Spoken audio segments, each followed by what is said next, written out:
She walks to the center of the space, dressed simply. There is no podium, no screen. She simply begins, her voice warm, clear, and practical, as if sharing a secret with a close friend. Hello, I think we all have this feeling sometimes. That we've lost the thread, not of our whole life necessarily, but of our own days. The hours bleed into each other. We're reacting, not choosing. We're moving, but not necessarily in a direction that feels like our own. The noise outside and inside gets so loud, the quiet voice that actually knows the way. You can't hear it anymore. What if we could clear the static, not with a grand, overwhelming overhaul, but with a gentle, deliberate reset? A single turning of the page, I want to talk about that, a 30-day reset, but not as a punishment, not as a crash course in a new you, as a step-by-step guide back to the you that's already there. She clasps her hands gently, her tone becoming more structured, yet still intimate. This is not about judgment, it's about noticing. Carry a small notebook, or just use the notes in your phone. For 10 days, you are a kind scientist observing the ecosystem of your own life.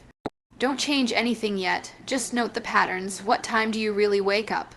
What is the first thing you reach for? What does your energy feel like at 3 p.m.? What do you do in the empty spaces between tasks? Notice what you consume. The food, yes, but also the news, the social media, the conversations that leave you drained or lifted. You are not writing a critique. You are drawing a map, and you cannot change a territory you do not first understand. Now, with your map in hand, you begin. One change per domain per day, and they are removals, not additions. This is the step-by-step. It is not daunting. It is surgical. One day, you edit your morning. You remove the phone from your bedside table. Just that, another day, you edit your diet. You remove the afternoon processed snack and simply see what happens. You edit your input. You unfollow one account that makes you feel less. Then, you edit your evening. You remove the auto-pay function on the streaming service, and instead, you sit in the quiet for 5 minutes. You are not building a new life from scratch. You are, with great care, clearing the debris from the one you have. You are creating blank spaces, and in those spaces, your own thoughts begin to return. This is where the reset becomes a revelation. The blank spaces you've created are not meant to stay empty. They are invitations. Now you listen, in the quiet of the morning. What do you truly want to think about? In the space left by that draining habit, what would actually nourish you? This is not about filling every second. It's about choice. You try one small, nourishing thing. You read 5 pages of a book that has been gathering dust. You take a walk without a podcast. You write a sentence in a journal, not for an audience, but for yourself. You call a friend you miss. These are not tasks on a list. They are experiments in listening to your own inner compass, now that you can finally hear it again. This initial phase is the bedrock of the entire process, and its success hinges on a complete suspension of the inner critic. We are not auditing a failing company for culpability. We are observing a complex, living ecosystem with the curiosity of a naturalist. The intent is to shift from a state of subjective emotional reaction. I'm so lazy for scrolling so much. I have no willpower at 3 p.m. to one of objective, almost clinical data collection. This small notebook or phone note is not a diary of failings. It is a field journal. By recording the raw data of our existence, the exact minute our eyes open, the first digital portal we enter, the precise feeling in our body after a specific meal or meeting, we perform a powerful act of disentanglement. We separate the fact of our behavior from the heavy, judgment-laden story we have attached to it. This detachment is the first crucial form of liberation. Most of us live inside the story, not the fact. The story is, I'm undisciplined. The fact is, on Tuesday, I ate a cookie at 4:17 p.m. while feeling anxious about an unanswered email. The story is paralyzing and monolithic. The fact is specific, neutral, and ripe with actionable insight. The gentle audit systematically replaces the paralyzing narrative with a collection of neutral data points. It asks us to become a witness to our own life, not its harsh judge. This is why the instruction is so clear: don't change anything yet. The moment we try to change while auditing, we corrupt the data with performance. We are no longer observing our authentic ecosystem. We are observing our attempt to curate it for the auditor. The purity of this phase lies in its passivity. We are gathering intelligence. What emerges from this 10-day collection is not a list of sins, but a revelatory pattern language. We might see that the afternoon energy crash we blame on our character is preceded, with uncanny regularity, by a particular kind of carbohydrate-heavy lunch. We might notice that the feeling of scattered anxiety reliably sets in 20 minutes after a specific news podcast. We might observe that the empty spaces between tasks are always without thought, filled with a thumb scroll through a single app. This pattern recognition is transformative. It externalizes the problem. The issue is no longer a vague, personal flaw, I am anxious. It becomes a specific, observable sequence of cause and effect. Listening to X podcast at Y time triggers a stress response. The map we draw is, in truth, a diagram of our own wiring, where the energy flows freely and where it short circuits. It moves the challenge from the realm of moral failing, which is shaming and static, to the realm of systems analysis, which is neutral and dynamic. You cannot navigate a forest you are lost in by simply berating yourself for being lost. You must first stop, find a vantage point, and calmly note the position of the sun, the flow of the water, the types of trees. The gentle odd, it is that essential grounding pause. It is the courageous and humble admission that before you can choose a new direction, you must, with clear and gentle eyes, understand exactly where you are standing. This principle stands in direct opposition to our cultural obsession with addition as the sole metric for growth. We believe that to improve, we must add more productivity hacks, more morning routines, more supplements, more goals. This phase of the reset operates on a counter-intuitive but profound logic. You cannot pour fresh water into a cup that is already full of stale water. You must first empty it, the intentional edit. Is that act of emptying done with the precision of a curator, not the wrecking ball of someone who has grown frustrated with the entire museum? Each removal is surgical because it is informed by the map drawn in the gentle audit. You are not randomly deleting elements of your life. You are excising with care the specific nodes you have identified as sources of drain, distraction, or dissonance. The one change per domain, per day, structure is the genius of its practicality. It makes the monumental feel manageable. It transforms the overwhelming project of changing my life into the achievable task of today. I will move my phone charger to the hallway. The power of subtraction lies in its immediate creation of space and its disruption of unconscious feedback loops. When you remove the phone from your bedside, you are not just committing to a new rule, you are severing the automatic, neurological circuit that links waking consciousness with the reactive, comparative world of the screen. You are creating a literal, physical void in that first moment of the day. That void is uncomfortable, which is why we so rarely face it.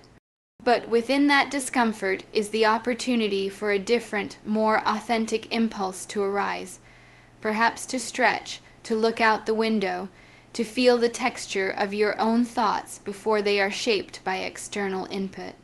Similarly, removing the auto-pay function is a tiny edit to your environment that has an outsized effect on your agency. It replaces a passive, endless next with an active, conscious choose or stop.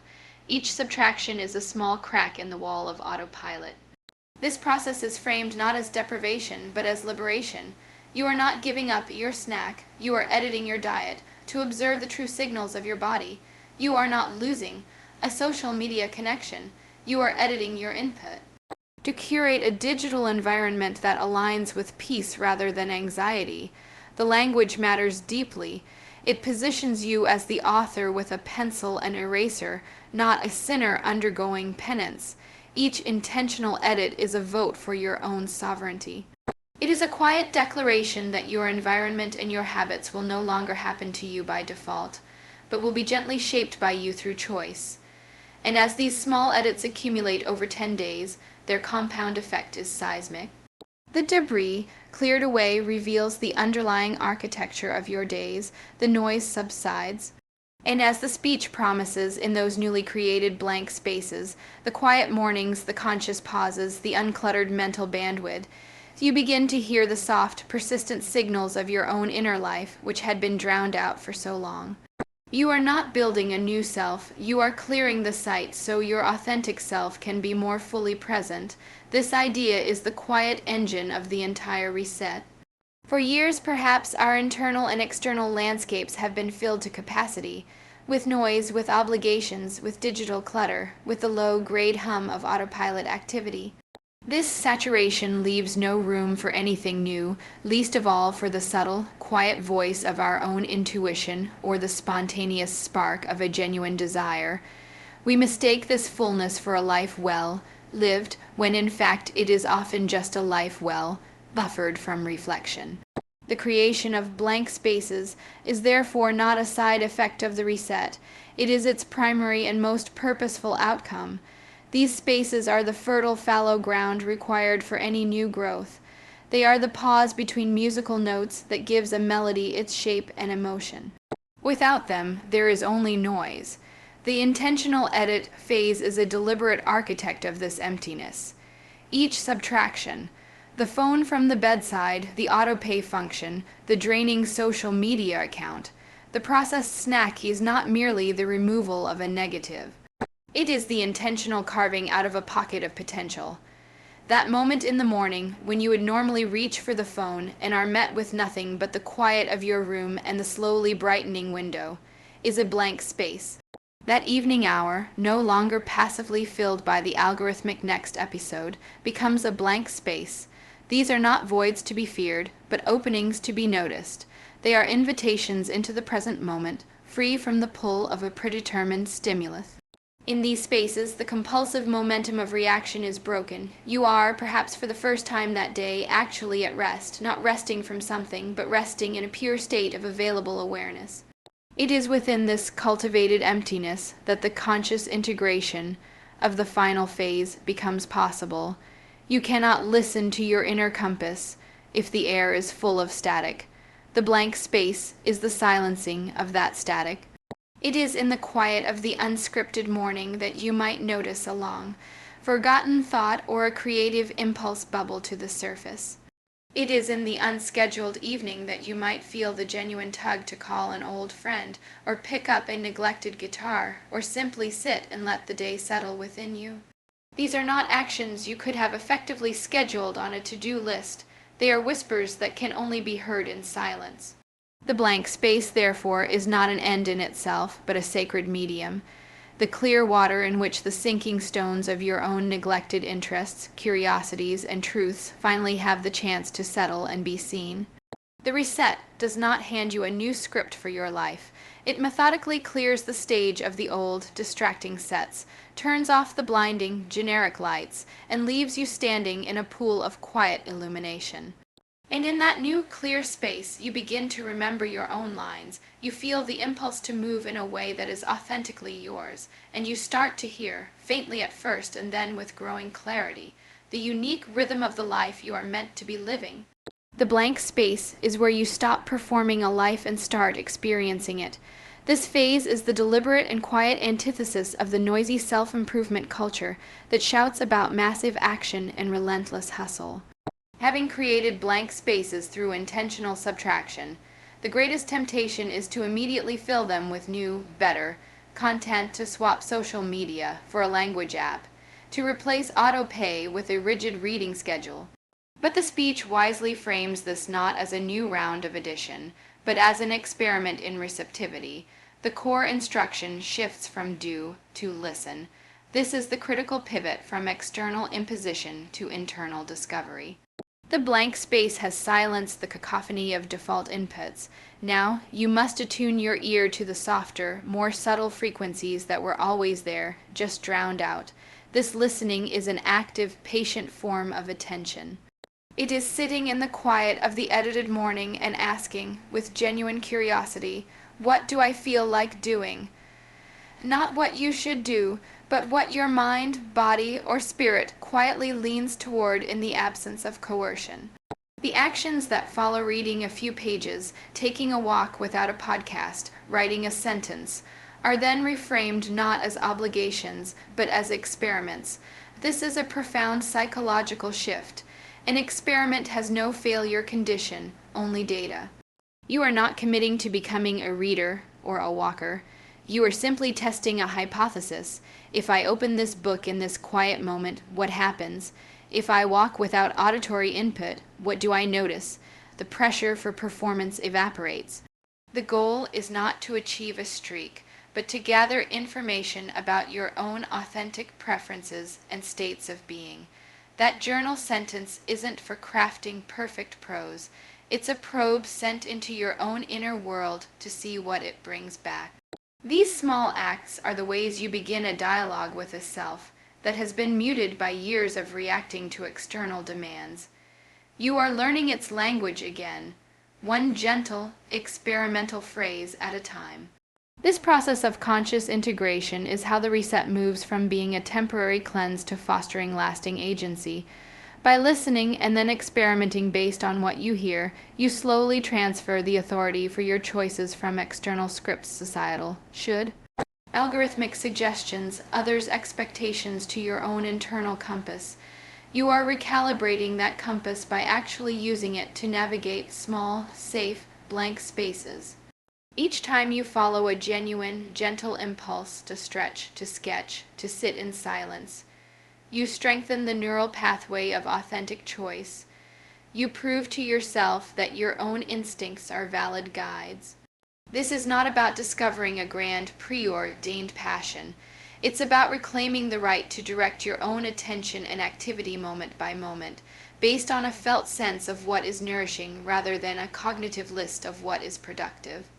The quiet co-writer of inspiration can only enter when you are present and receptive enough to hear its first, tentative suggestion. This final phase ensures the reset doesn't end with just a cleaner cage, but with an open door and the growing confidence to step through it, guided by a voice you have patiently learned to trust again, your own. This keynote addresses the fundamental why behind the entire endeavor, positioning it not as another self-optimization grind, but as a restorative journey back to a baseline of awareness. The prevailing culture often sells transformation as a spectacle, a before and after photo of the soul demanding a total reinvention. This reset explicitly rejects that exhausting premise. It assures you that the goal is not to become a different person. A phrase that implies your current self is inadequate and must be discarded. Instead, it offers the compassionate and achievable aim of becoming a more present one. This is a shift from striving for a future ideal to engaging deeply with your current reality. Presence is the antithesis of autopilot. It is the state of noticing the texture of your coffee, feeling the weight of a decision, hearing the nuance in a loved one's voice. The reset, through its audit, edits, and integrations, systematically dismantles the barriers to this state, clearing the static, so you can fully inhabit the life you are already in, rather than perpetually preparing for a different one. The mechanism for this is the deliberate swapping of reaction for intention. Autopilot is a state of perpetual low-grade reaction to notifications, to other people's demands, to ingrained habits, to the next thing on the screen or the schedule. It is a life lived in the passive voice. Intention is the active voice. It is the space between a stimulus and your response, and the reset is meticulously designed to widen that space. The gentle odd, it makes you aware of your automatic reactions. The intentional edit physically removes the most persistent stimuli. The conscious integration practices filling the newly created space with a chosen, gentle action. This sequential training gradually rebuilds your capacity for agency. You are not trying to control every outcome. You are practicing the power of your next small choice. This is why the process is step by step. It is a rehabilitation program for your attention, strengthening the muscle of choice that has atrophied under the weight of constant, uncurated input. Therefore, the ultimate success metric is deeply internal and qualitative. It is not measured in pounds lost, promotions earned, or books read. It is measured by the sigh of relief, the feeling of picking up your own thread again. It is the feeling of moving through your days not as a series of external demands to be managed, but as a conscious participant authoring your own experience.